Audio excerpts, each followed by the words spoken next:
শতরূপে সারদা বই থেকে পাঠ। বিষয় নিবেদিতার ধ্রুব মন্দির। শঙ্করী প্রসাদ বসুর। পঞ্চম পর্যায়ের আলোচনা রামকৃষ্ণ সারদা সম্পর্ক প্রসঙ্গে নিবেদিতা। পরবর্তী অংশ।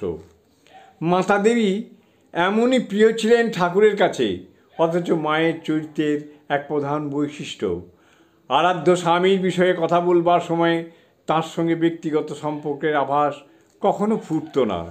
স্বামীর একটি কথাকে সফল করার জন্য তিনি সর্ব অবস্থায় বিপদে বা সম্পদে সুমেরুবৎ অটল, কিন্তু সেই স্বামীকে তিনি ঠাকুর বা গুরুদেব ছাড়া কিছুই বলেন না। কখনো স্বামীর সঙ্গে সম্পর্কসূচক আত্মগরিমাযুক্ত একটি কথাও তাকে বলতে শোনা যায়নি।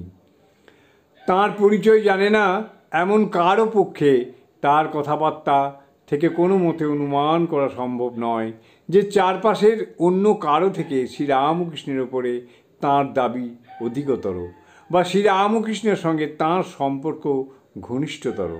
শিষ্যার মধ্যে পত্নী হারিয়ে গেছেন দীর্ঘদিন আগে, যদিও পত্নীর পরম বিশ্বস্ততাটুকু রয়ে গেছে। জয় মা।